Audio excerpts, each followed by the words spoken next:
Hello, everyone. Thanks so much for joining me today. I'm Jess. I'm Director of People and Resources at the British Society for Rheumatology. And for anyone joining us who's visually impaired, I'm female, white, I've got browny reddish hair, I'm wearing a red dress, and in my background there's a green fern plant on a bookcase. Today, I'm going to be sharing my thoughts on the topic of wellbeing and productivity. Is it a great match, or is it a bit of a balancing act? So what I thought I would want to talk to you about today is, first of all, what we're trying to do at the British Society for Rheumatology, talk about the challenges we faced and what we did, but also, really importantly, what we learned along the way. And you can see on this slide here what we're trying to do. It looks quite easy in 3 bullet points like this, but there's actually quite a lot in here that we're really aiming to do. So the first one is that as an organisation, we're really passionate that our people's wellbeing remains a top priority for the organisation. And at the same time, we need that team to be high performing. To support that, we decided we wanted to introduce a 4.5-day working week, which means if you work at BSR, a full-time work week is 31.5 hours. We also decided that in terms of hybrid working, which we offer, we didn't want to set a company-wide kind of target. We didn't want to set a mandatory rule. We wanted teams to be able to decide that for themselves, give them the autonomy to do that. And then behind all of that, there are lots of organisational development and culture projects around productivity and wellbeing. And specifically, we wanted to break down some silos across the organisation and really create that one team feel. And we wanted our organisational values to become our decision-making framework. So like I said, 3 bullet points like that. How hard can it be, right? But we all know that there's a lot to all of these sorts of projects. So our challenge then. The first one, probably lots of you face this as well, is our people are really passionate about what they do. We're a membership organisation. Most of our members work in the NHS, and our team are really, really passionate about supporting those members. And that means that if we're not careful, the team starts to approach burnout because there's always more that they want to do. They have so many great ideas about what we could do as an organisation to support these professionals working in the field of rheumatology. But there's only 41 of us in the organisation. We punch well above our weight in terms of impact, but we have to make sure that our team don't approach burnout. That's the last thing we want for them. We don't want them to be working lots of additional hours. We all know that actually that is not productive, but we also all know it's so easy to fall into that habit of thinking, I'll just do a little bit more, I'll just answer these emails, I'll just check my emails on a Sunday, and we do not want that. We also know that the team feel really guilty if they have to say no to something because they are at capacity. And also, there is that emotional impact of coming up with this amazing project that would make a difference to your members, but having to say, actually, I don't think we can do it this year.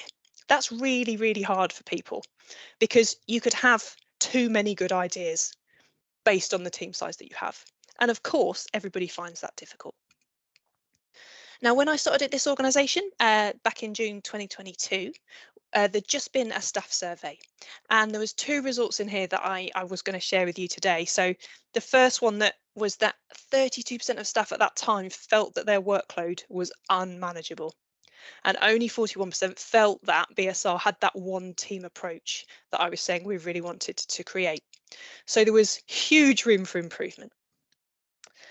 And then the other challenge we had is that we were saying to the team, well, high performing, if you want to get there and you want to stay there, then of course you have to spend time on your own development.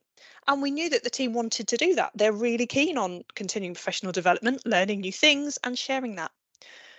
But if you already have too much to do, how on earth do you fit that in?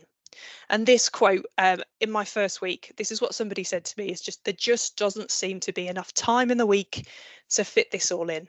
How on earth can I do it? How can I be productive and look after my well-being at the same time? So what we did, first of all, we just asked our managers what wasn't working, what were their barriers, what were their challenges? And then we worked out how we could address them. And the first one was that actually they weren't totally clear on what we expected of them. So our director level is our senior management team, And we realised that actually the people that we were asking to do this, to plan their team's work for the following year, weren't really sure about where that level of autonomy lay. Could they bring us projects to sign off, or actually were we expecting them to check in with us first? They just weren't sure. So we set those really clear expectations. But even more importantly, we were saying to them, you're planning over capacity, you're giving yourselves too much to do. And what they said was, we don't know how to capacity plan. We've no idea how to do that. We're sort of guessing how long things take, which is, when you think about it, a really reasonable thing to say, because I certainly have not been in many organisations where anybody's given me a structure or a methodology to do that. So that's what we did. We gave them a way to measure their team's capacity and therefore work out what they could fit in and what they couldn't.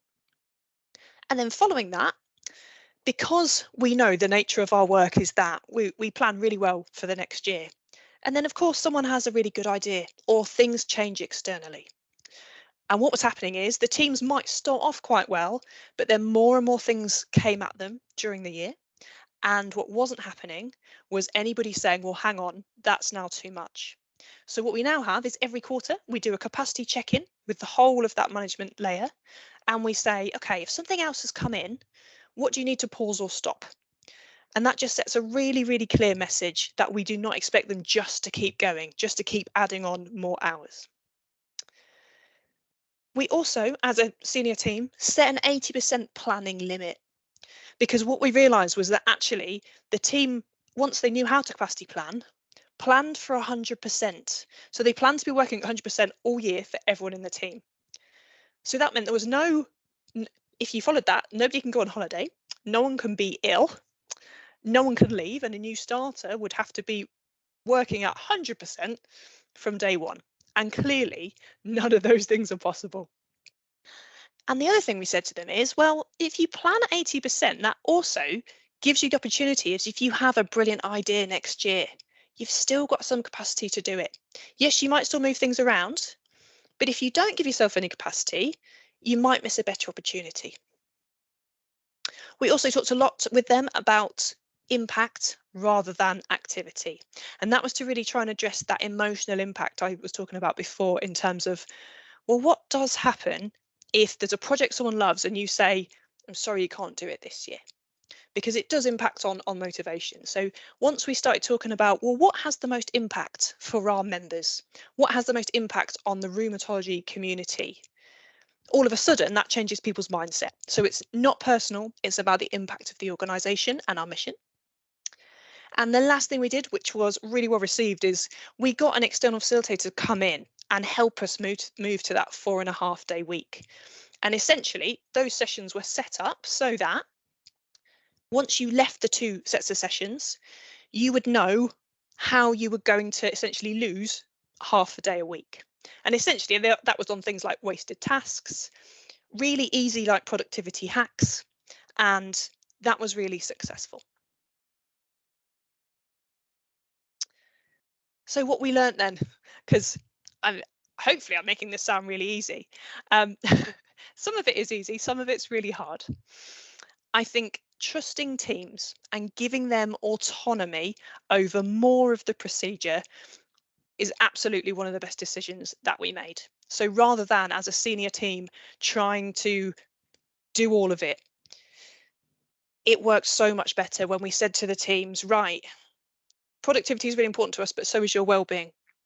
And like I said, we wanted teams to have autonomy on how hybrid works for them. So that's what we've done. We said, we trust you to make decisions that mean you meet your objectives and that we meet our mission as an organisation. And your decision-making framework around that is our values. We co-created that framework together. And then we said to the teams, OK, go off and try it. We'll mess some things up along the way, and that's fine. We'll deal with it. None of it is going to be catastrophic.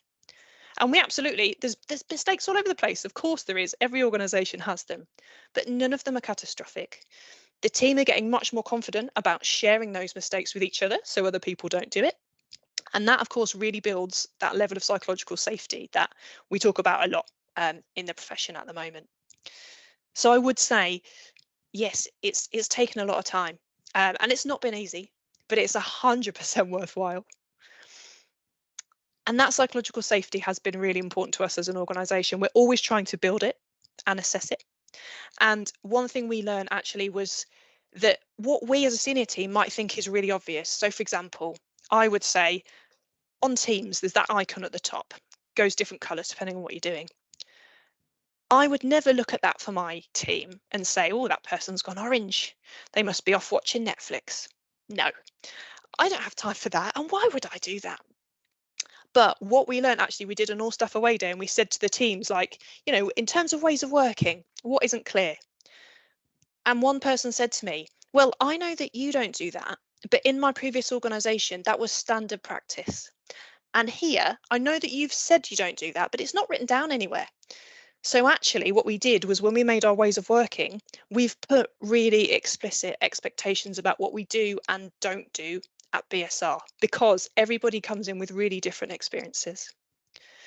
And we also learned we had to be really, really explicit on the messaging that working longer hours does not equal greater productivity. Because we all know that, but at the same time, you're back to that motivation and how passionate about people are about the cause, about the charity, about our members. And so having to really keep going with that message. Still doing it now. Started, like I said, June 2022. We still talk about this a lot with the whole team. And like I said, 100% worthwhile. And there was just a couple of results, bit of data I wanted to share with you to show that it is worth it. I said at the start that June 2022, only 41% of the team felt that the organisation had this one team attitude and culture. We did a pulse survey last month, so September 2023, and it's up to 97% now feel that we do have that one team, which is amazing. Also, the other two measures that I really love is that 100% of the team say they're proud to work here, and 100% of the team feel like BSR is a good place to work. And that's not just me saying, look, this is all amazing. Look what the HR team done. Look what the SMT has done. This is everyone in the organisation. This is why it took so long, because we co-created all the frameworks we needed, but absolutely worth it. So if you are anywhere along this journey, I would just really encourage you to try it and see. Trialing things for us works really well as an organisation. We try it, get feedback, adapt if we need to, stop if we need to, or if it works, we carry on. So if potentially you might have some stakeholders who aren't sure about a change you want to make, maybe a trial might help them feel a bit more reassured. But I would definitely say try it and see. I hope that's been an interesting session. I would love to hear from you if that sparked any ideas, or actually if you have some things you would like to share with us. I love hearing about what other organisations are doing, so please do feel free to get in touch. You can find me on LinkedIn, Jessica Badley, and the link is here as well. And again, thanks so much for joining.